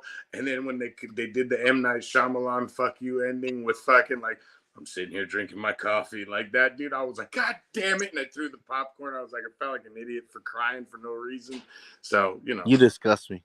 I disgust myself, dude. Like, dude, I get mad at myself sometimes when I cry. Like, my wife will laugh at me. We were watching Pitch Perfect, and I'm watching it with her for the first time. Oh, God, you didn't cry on Pitch Perfect. I swear to God, I did. When she what movie is that? Puts her hand up like this and does the Breakfast Club It's thing. always the music. I literally starts started like tearing that. up. I'm like, oh, shit. Oh, she loves him. Like, I'll be okay too. I'll be sitting there and I'll be watching. I'm like, oh, this is touching or whatever. And then the music starts playing, and I'm like, oh my God, this is just so perfect. Yeah, it is. I don't even know what Pitch Perfect is, but it's an amazing movie. It's an amazing sports movie about singing. Old Yeller got me. Bridesmaids with singing, Steve. No. Okay. It's a sports movie. It's the Mighty Ducks. When Mufasa died? I didn't care. I was happy. It got me when Mufasa died. I didn't cry. E.T.? I cried in E.T. I was a little kid. I cried in E.T. Oh, I didn't cry for that. Dude, I'm watching Criminal Minds right now. When the victim gets killed, I start crying. That's I was like, I'm not hell that bad. yeah. That was like some good stuff right there. I'm not that bad, dude. Hey, well, have you been watching the new series? No, I'm God catching damn it. up. I'm catching up to it. So I'm watching the old stuff. So I'm at the point in the old original show where Hotchner's like wife and kid have to go into protective services. Huh? Like hiding, right? They had to go hide. Yeah, they're in hiding. They're not dead yet. They're in hiding. Yeah. This new series is so good. That's what I hear. The one that fucked me up. You're gonna laugh, so get your giggle sticks ready. Untamed Heart, dude. Fucked me up. What is for that? Years. Mr. Perfect is disgusted. He left the building. Untamed Heart messed me up as a kid, dude. For I don't know what movie is that. It's a Christian Slater movie. Untamed Heart. And the Jaded Geek is gone. I never heard of that movie. I don't know what it is. It is a beautiful film about a man. Monkey heart, huh? Yes, he gets a monkey heart, and he freaking catches the hockey puck. Right. And then he dies in her car. Christmas cookies. Yes. Oh my God. We should have made that a Christmas movie. Damn it. Jesus, man. I know, right? Jesus. You're horrible. So good. I am. And speaking of sad things, what about Willow, dude? Oh. That's true. We haven't talked about Willow yet. Why even talk about it? It's so bad. Yeah. Kill her. I'm not defending this show anymore. It's so bad. I don't care about brownies anymore. I'm done. They made me hate the brownies. My girl got me. Oh, okay. That was sad. No, that was sad. You're right. Yeah, no. That was a sad when scene. Kevin McAllister dies, dude, that's the saddest scene ever. Yeah, that was sad. That was a fucked up scene. I mean, I didn't cry, but that was sad. Oh no, I bawled. I was upset at that scene. That fucked me up. That was right. That was a good movie. I gotta give you that one. That was a good movie. So I watched 2 episodes of National Treasure. I guess we're done with Willow. Don't watch it. Yeah, don't watch Willow. Willow. Fuzzy doesn't even like Willow. Dude. It's not good at all. I can't find one redeeming thing. The credits are spelled out correctly, and they ended this last season or at last episode with the softest version of Black Hole Sun I've ever heard in my.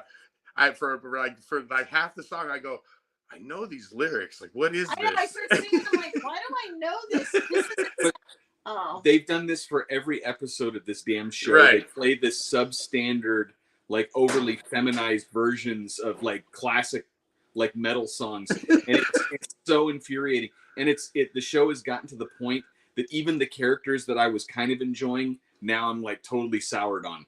like And- Borman. I just don't. I'm like, just get rid of all of them. Get rid of Doesn't all of he look like an actual Disney character that they've created? Like Yes. one of the dude. I was like, there was a certain scene where he like turned. And I'm like, isn't he a cartoon character? Maybe he's digitally put in there, dude. Like, Well, I've got a new MO, new modus operandi for this show, and it is that I'm pulling for the bad guys. You know, Yeah, and like, watched all of it. I probably will end up crying at the end of the season because the good guys will win, but I'm just pulling for. I'm just like fucking man. Morta needs to come back from the netherworld and just she should have killed all of humanity because this is what humanity is, and we have been deceived and I don't maybe when the best part of this maybe episode, Fuzzy's little people will come. the best part of this episode is when they're sitting there and they're like they've got the barbecue going and they're eating the pig, and then and Willow tells them the story that, oh yeah, just outside Bad Mortar turned the whole army into pigs, and then we turned them all back. Well, we think we turned them all back, and they're like, I mean, that was probably the best, funniest scene of the whole, like, but fucking Kit needs to just die. Yeah. Somebody needs to hit her with a boulder and just, like, I hate that person. And they gave us, what was the skull guy? The guy with the skull mask? The helmet? Kale. They gave us a quick, like, dark. But tell me they're not trying to make her into, like, Kylo Ren. You know what I mean? Like, she sees the darkness, you know, like when she had the torch and she burns the fucking thing. Like, the voices are talking to her and shit. And I'm like, okay, so she's going to turn to the dark side. She's going to be the fucking, you know, the light side. And we're redoing Star Wars again. Like, that's literally That's what why it I said is. Willow is like old man Luke from the sequels. He's Yeah. become old, embittered Luke Skywalker from the sequel. What the fuck are you doing, Kat? There's only 3 things I got to say about that. I don't care. I don't. I'm over it. Yeah, I'm with you. I'm done with it too. I mean, if we want to keep watching it, we can. But yeah, I'm tapping out. But did everybody tap out on Lord of the Rings too? Oh yeah. No, yeah. Josh and I watched it all the way through. Yeah, we finished it. We'll You guys- probably watch this. Is this better than that or worse? No. Better. It's It's better. better than that, but only by like Lord of the Rings was like runny diarrhea, like peeing out your butt. This is like soft serve. So, but it's the same concept. It's all shit. It's just the consistency of it. You know what? I don't know. I think that's actually a hard call to make because at least with the Rings of Power, they weren't speaking like American high school kids. Yeah, I agree with that. No, but that's what makes me like it more because I'm just like they couldn't figure out what kind of show they were trying to make, like in a silly way. Like it's just like I said, half of them are speaking like, you know, like Lord of the Rings style, and the other half are on like a fucking WB high school show where they're Now see, that doesn't mean that the dialogue in Rings of Power was any good. It's not. It's just because it's all like with an English accent, it sounds better. But they don't even try to do that. The dialogue in this show sucks, and they speak as if they just graduated like last week. It's and it's even infecting the older characters because now even Borman is talking like them, and I'm like, oh, it's like Riverdale meets Willowdale. Yeah, Just as bad. it's So bad. It's All right, so National Treasure. We've only watched the look. first I episode. love the movies. So, does this ruin the movies?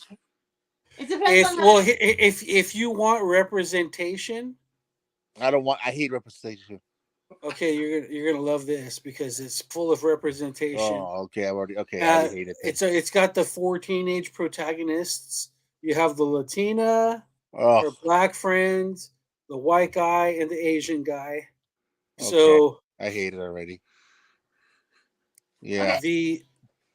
there's a in the second episode, there's a spot where the black girl goes into the men's restroom and starts yelling at a guy about the patriarchy, holding him personally accountable because the men's restroom is closer to where they're eating in the restaurant than the female restroom. The female restroom was in the back of the place, and that's because of the oppressive patriarchy.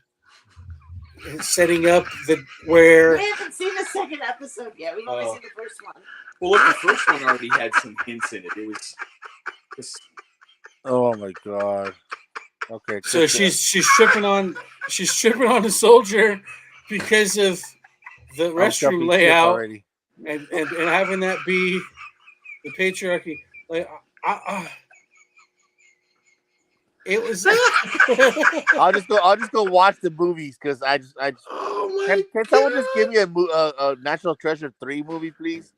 Oh, fuck me running. That's not a scene. I swear to God, I'm going to go watch it right now. I'm going to watch it right now. Well, you know, the premise of it is kind of wonko with this narrative of like Aztec women hiding treasure back in the day. And I'm like, that's not how there's the main protagonist is an illegal alien who wants to join the FBI, but she can't because she doesn't have her paperwork.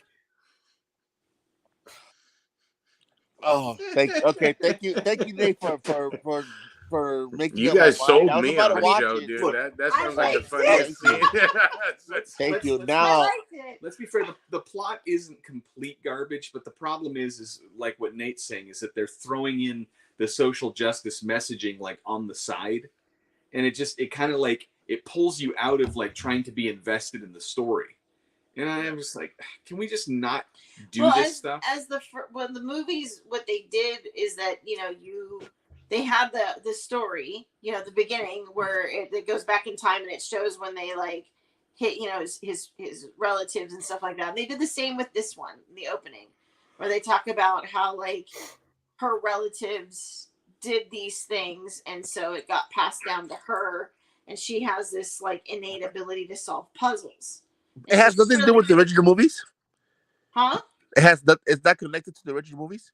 So the setup is the same because it's got all the same. Like Bruckheimer is part of it, and they brought Harvey Keitel's characters back in it. So he makes a cameo before he dies. Like in the first movie, you've got it back in time where they're doing it, and then all of a sudden it flash forwards to Nicolas Cage in the snow where he's like fulfilling his, finding this treasure that they're talking about. They do the same setup in the second movie too.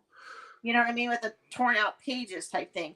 Well, for the TV show, they did the same thing for her where they set it up and then they flash forward to the present time. But she's just kind of like a really good like puzzle solver. Her and her friends are like, because they're in like an escape room. This shit is Dora the Explorer. But yeah, it's more teenage. It's more for that type of, and you're getting to know because they're new. It's the actress that plays Dora. She looks like a Latina version of Zendaya. She's like Zendora. Yeah. She'll be referred to henceforth as Zendora from me. But Harvey Keitel drags her into it because she has like this pendant that gives her clout, but then Catherine Zeta-Jones is the bad guy in this, and she's not the typical Catherine Zeta-Jones like femme fatale that you're normally used to seeing her as. She's just kind of like I don't know. She's like the bad guy you would expect of a movie that starred Zendora. No, it's not. When I saw her, she's a Nickelodeon villain. When I saw her in this movie, I immediately thought of Kate Blanchett as Spalko in Crystal Skull. That's kind of like what she is. She's trying to be tough, but because I think their audience is more for like the teen group, the mid-teens to like mid-20, they can't sex her up like she's usually is when she's a villain. You know what I mean? Or like an ex. You can't In these types of movies, she you was hot can't on have, Wednesday. like the really bad villains, like the ones that are gonna go around killing everybody. You know what I mean? It's not that kind of a thing, but she's supposed to be scary enough. So I think as adults watching it, it's not. We're not the demographic. Let's put it that way. We are not the demographic, and they're not trying to give it to us. They're not trying to give it to us because we liked National Treasure. They're trying to give it to a new generation type thing. It's not a continuation for us to be watching it. Okay. It's for our kids to be watching it. I'm telling you, Steve, you won't- gotta. probably won't. I'll put the pictures back up again. But dude, some of these Indian movies, bro, they're filling the gap that you used to be able to get in just solid American cinema. Dude. Because these ones you can't. That was the gist of my last review on Radioactive Curry earlier. So you watch these Indian movies, and you just there's a movie. It's got a plot. It's got a protagonist. It's got an antagonist. It's got all the ingredients you need in there, and there's no proselytizing. There's nobody trying to fucking shit on you for your privilege or call you racist or like just. They just tell a story. No, they just tell a story. No sexist bathrooms. So it's basically like all these like these Hong Kong flicks, Japanese flicks that I watch. Put it in the bathroom.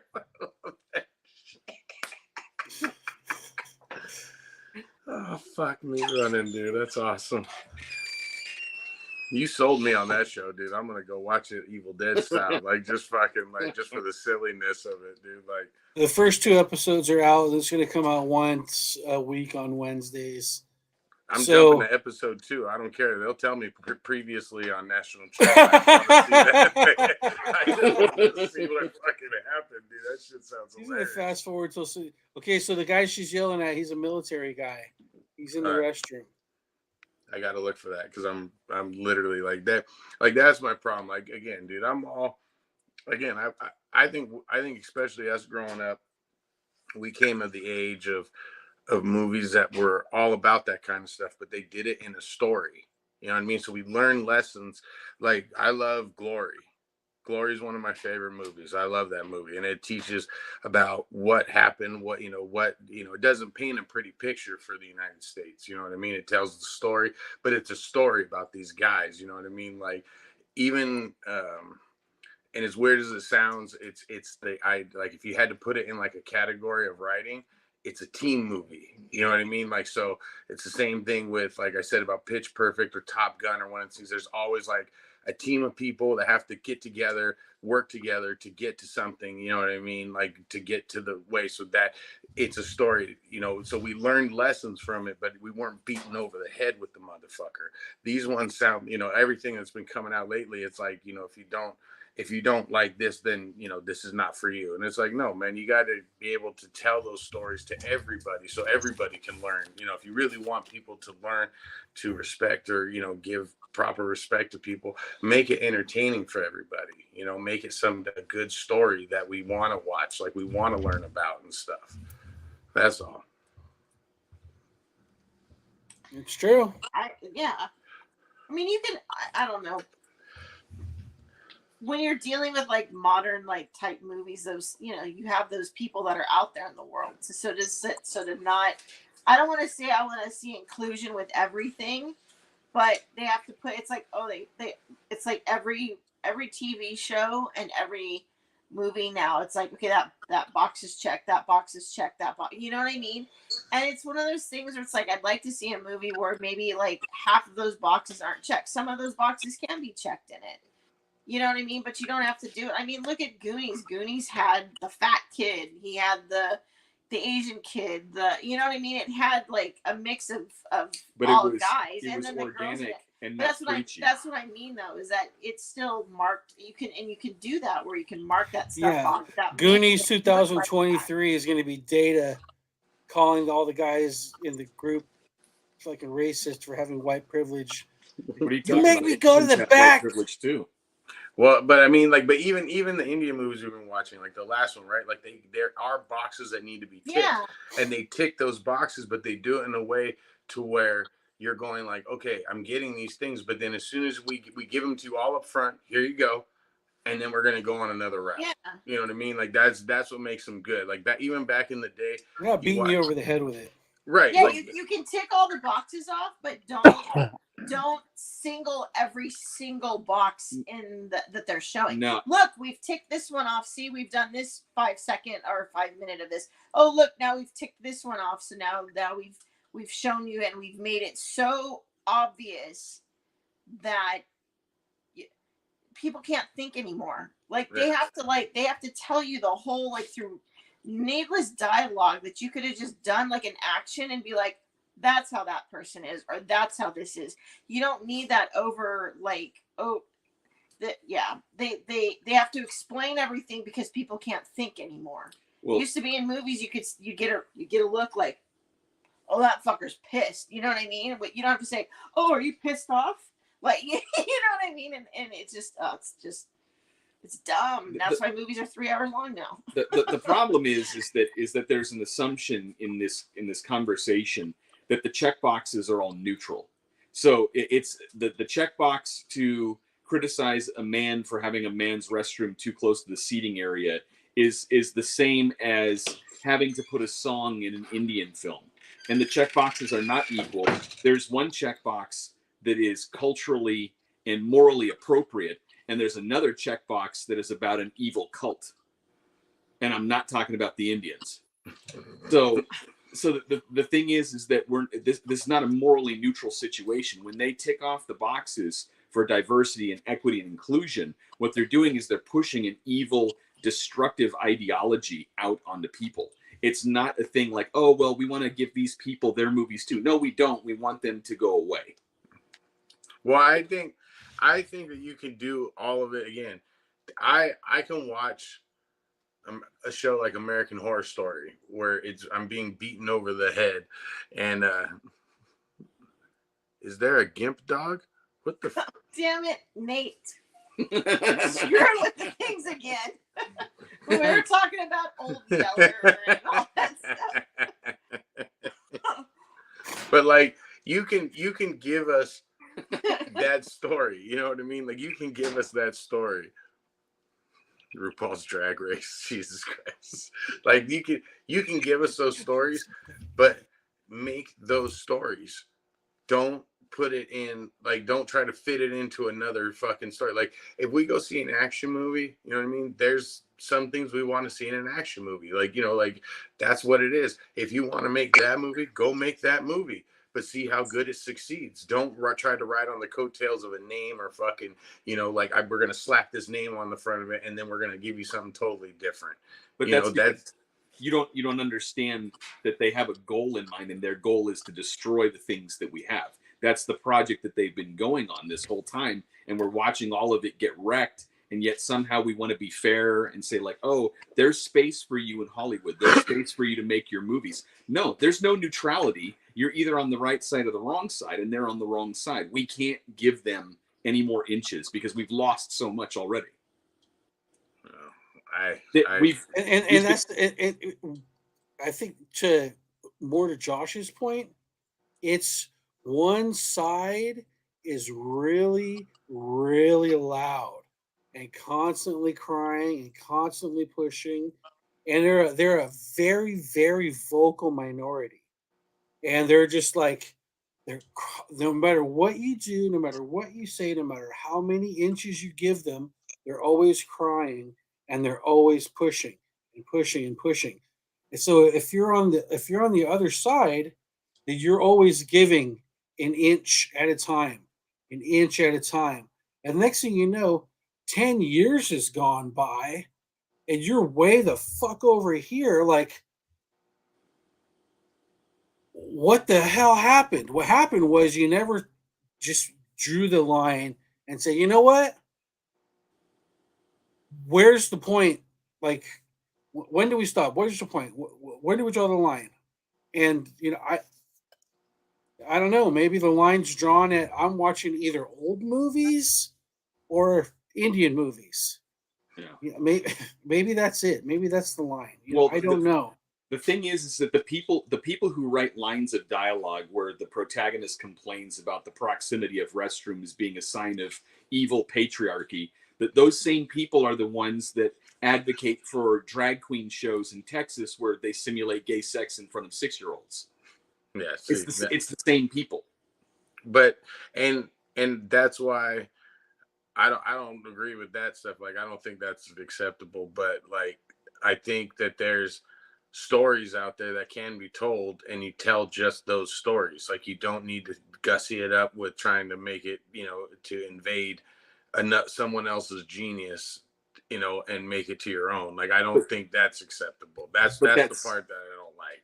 That's the nature of their worldview, right? So they don't believe in procreation. What they believe is in recruitment. What they believe is in conversion. They don't produce children of their own because they're aborting them. They don't produce children of their own because they're having gay sex. They don't produce children of their own because they've taken their kids and trans them, so it's not possible for them to reproduce. So the only thing they can do is corrupt what already exists. And whether that's the corruption of our children or of our politics or of our pop culture, that's their worldview.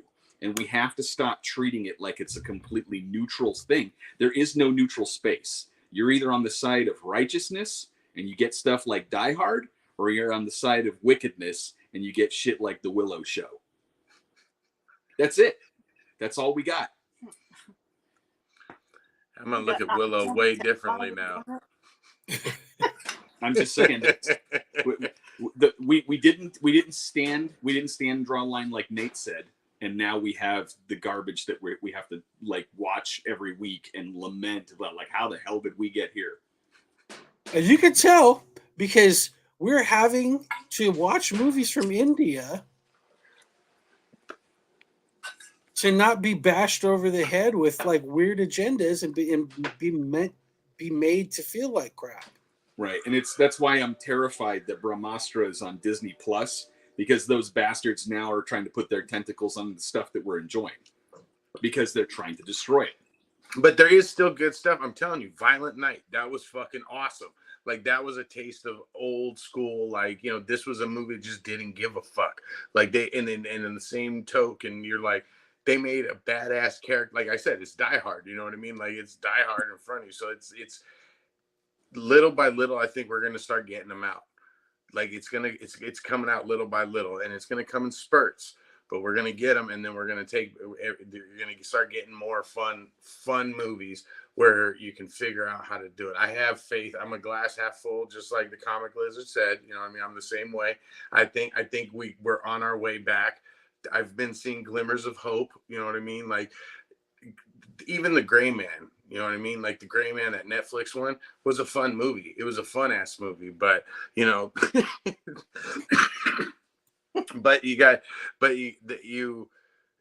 there's so little of those that it feels like there's nothing in the horizon. But if we hold tight, we brace ourselves, you know what I mean? We could get through it, dude. I'm telling you, we got this, dude. We got this. It's almost done.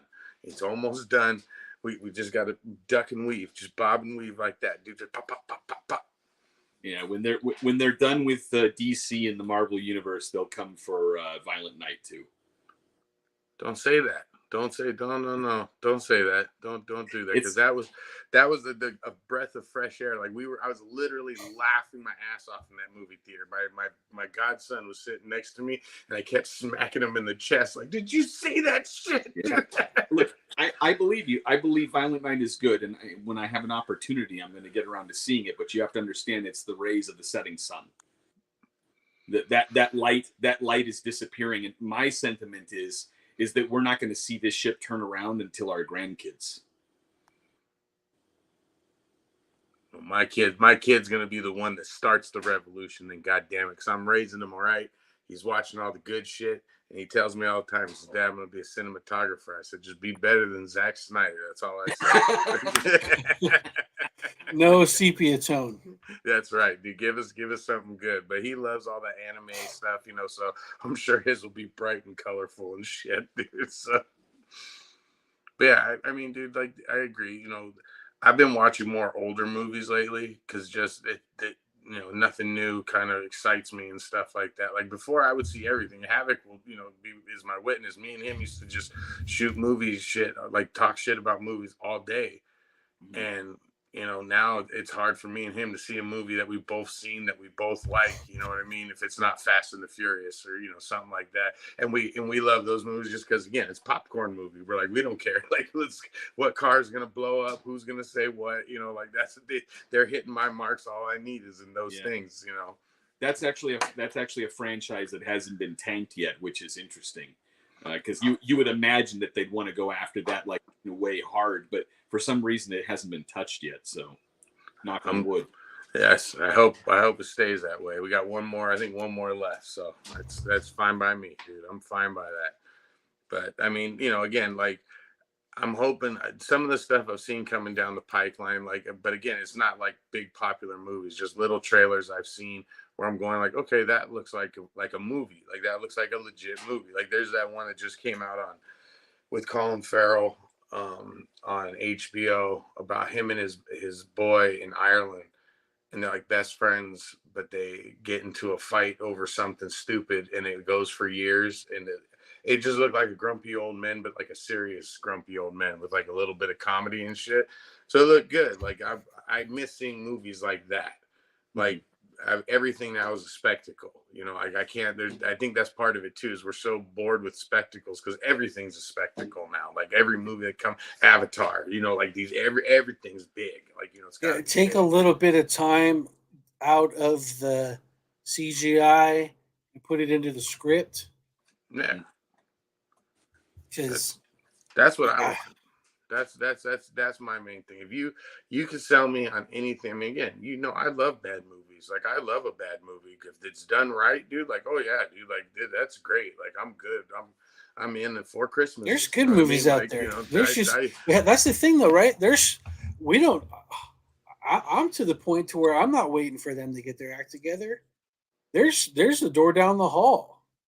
It's called Bollywood, dude. I'm in it, man. Those guys are making some good shit. They are making some good movies in India. And Hadhoon was I'm trying to figure out how to make movie. an American version of that, dude. I'm telling you, I'm dead serious about that. Like I've watched it twice already, going like, okay, we can use this, we can do this. You know what I mean? Like, because you can tell that story. Yeah, exactly, dude. I want to play the fucking doctor. I want to be the doctor. That's who I want to be, man. I don't want to be the main character because I can't do this the whole fucking movie, dude. Like that would kill me and shit. Just pretend you're Van Damme with sand thrown in your face, and you'll be good. Do it, Liz. Exactly. I've been watching this guy do.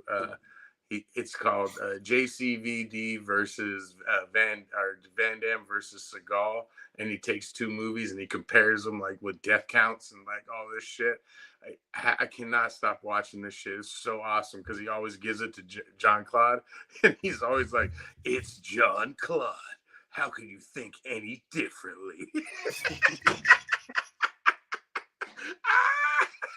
I love that shit. But like even seeing those, I'm just like, fuck, I gotta go watch Time Cop again. And you go watch it and you're just like, God, this is a piece of shit. But look at this, and look at this, and look at this.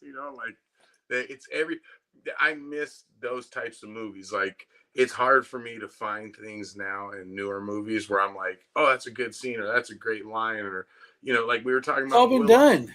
Yeah, exactly. Like I told you about in Willow, they literally stole one of my favorite scenes from Young Guns 2 and just slapped it in there, like word for word. Like I was like, oh my God, dude, really?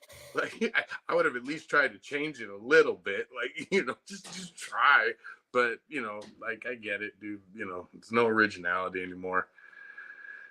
I mean, you know what? It was original having the woman go into the guy's restroom and proceed to berate the member of the United States military that was. But was it like, was she trying to cause a distraction, or was she legit like pissed? You're gonna have to watch it and see. Because if it's a legit piss, then I'm gonna laugh. But if it was like a distraction, it's like, oh, okay, whatever, that works, dude. But like, like again, it has to do. Like, I don't mind getting those scenes like that. Like, I always like the scenes where Lethal Weapon 3, right? 2. when he goes into the South African border. But you're black. Yeah, but you're black. Like they're He making, is. You and are. again, like the way they're telling you, you're learning about South Africa in a funny way. You're not being beaten over, fucking over the head with it. Go over there. White racist regime. Listen to your friend. He knows what he's talking about. So why would I want to go over there? But you're black. He's like, yeah, he is. Pesci's face when he looks at him, he just looks over. You are. Oh, yeah, you are. He is. Like Joe Pesci, like he starts getting all fired up and he's all excited for South Africa, you dumb son of a bitch. Oh, man, you dumb son of a bitch. Like that, but that's what I mean. Like you could do shit like that and do it in a fun way and like not make it so, beaten over. Like I just think it was relevant at the time that movie came out too. That was like a big thing, and well, they did. That's what Gibson and Glover would do. If you look at all the movies, right? Like, so Lethal Weapon 3 was about where the gang violence, right? And the fucking kid. And that was big at the time. So that's why they did it. You know what I mean? But they did. So you're learning again, but you're going on this adventure. It wasn't like, hey, blah, blah, blah. Like they have those quick scenes like that, but it plays into the story. You know what I mean? Like the character would say that. The character would do that.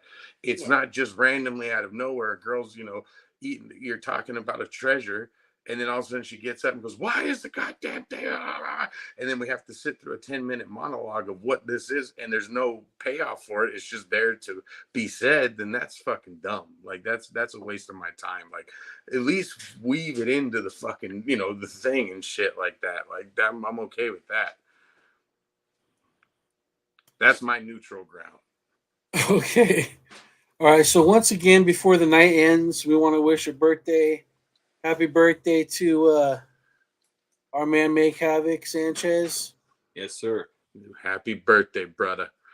I was the first one to wish him a happy birthday last week because I forgot the day.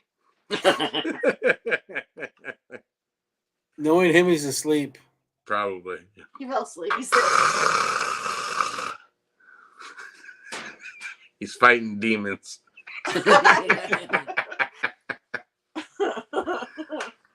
But you got to watch Paranormal Caught on Camera, dude. That was the show I was trying to tell you about. Like, all it is like send a reminder to the stream because the words get lost.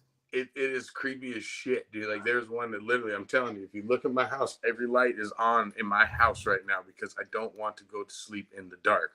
It scared the shit out of me. Is it a TV show or? It's just like think of like Unsolved Mysteries, but done real cheesy. So it's just clips from the internet. Like these are famous people send the clips in, and then all these people have like podcasts or like they're experts, and then they weigh in on it. And so like you'll get like 4 or 5 quick stories. You know what I mean? And like so this is like actual video of this guy's house, dude. Like it's oh god, dude. It's don't want to go there. Nope. Not going there. I hate those ones that pop up in my feed that it's like the monster in the wood or something, and it's got that thing's like walking across somebody's like yard or like. And they say it's Bigfoot. It's Bigfoot. Yeah. It's always Bigfoot. What's the Josh watches certain ones that are like that where you hear like the howling in like the woods and stuff. I'm like, get that fucking shit off of here. Put your bud in, and I don't want to hear it because. That it hits me on a primal level that I just get all creeped out and the heebie-jeebies from it. And I just can't deal with it. Our forebears knew that the world was not made of flesh and blood alone, and I appreciate that somehow with our modern technology we're still able to get glimpses of that. But I'm the one that I want to know sometimes about this stuff. But I'll be like, Josh, here, watch this video. I'll start it and I'll be like. Nothing's happening yet. This is really building up. I can't. And I'll be like, Josh, tell me. And I'm not even looking at it. I'm showing it to him on my phone, and I have my eyes closed and turned away. What's happening? Just tell me. I want to know what's happening. I just can't see it. Like, I have become the biggest chicken in the last, decade. Like, I could watch that stuff, no problem. Faces of Death, all the gore. all of a sudden, I'm telling you, Wolf Creek broke me. As soon as I saw that movie, It's a rough movie. it Oh, clicked yeah. something in my brain, and I cannot do that. So what you're saying is I'm a we need to fucking watch killer. Wolf Creek. We need to not go to Australia. That's what the fuck we need to do, dude. That's for damn sure. That's the movie that took me They away have the from wanting to worst go there. serial killers. They've got the worst bugs. They've got the worst like animals that they got Snakes, kangaroos that are killer. more buff than the They rest got the of worst. us. They got the worst COVID lockdowns too. I'm Disarmed I population. remember hearing about that because that was supposed to be a Quentin Tarantino movie. Like he was going to make that movie. That was going to be one of his movies. Was Wolf Creek. So that's why he ended up just producing the thing. And I remember looking it up before the movie came out. And I was reading about it. I go, "What the fuck? This shit's real?" And then, like, you know, the movie's even worse. You're like, "What the fuck? Like, this is darker than I thought it was going to be." Yeah, like, they took an already jacked story that actually happened and ramped it up. Yeah, exactly. Like I remember because I was like, "This wasn't in the real story. Like this wasn't it, dude." Like, Fuck that shit. I can't watch like Saw. I love those. You know what? movies. Paranormal Activity. Like I do the same thing. What's But see, happening? Saw, Like, the first Saw is brilliant. The first Saw to me is like a great movie because it fucking he's a superhero Like the in first some weird Scream way. was. Yeah, I like can watch Scream. I can do Scream. I love Scream. And I Urban love Scream. Legends. I can do the Urban Legend like movie. Those are okay. Those were like okay. that's my Final that's Destination should still be going. for Liz. Oh yeah, Final Destinations are fun though. Like Yeah, that I was can do those. that was one I always wanted to write on because I'd be like, because you're literally just sitting in a writer's room going like, okay, so how does everyone die? Like who came up with the most creative way to kill someone? You know what I mean? Like that's what it is. Like we would by the third one, I was just sitting there The eating topless popcorn, chicks like, in the tanning booth. mm-hmm. Roller coaster of love. And the beauty of that movie, I always thought was that, you know, you make Freddy, you make Jason, you have to have them in that movie. You know, you make a Nightmare on Elm Street, Freddy's got to be there. You make Friday the 13th, Jason's got to be there. Fucking Final Destination, all you need is a fan. That's it. You just need a fan and fucking some dust flying, and bam, your monster's in the movie. Puddle of dude. water. Like, exactly. Some drips. Yeah, it's man. awesome, man. It's brilliant. I love that.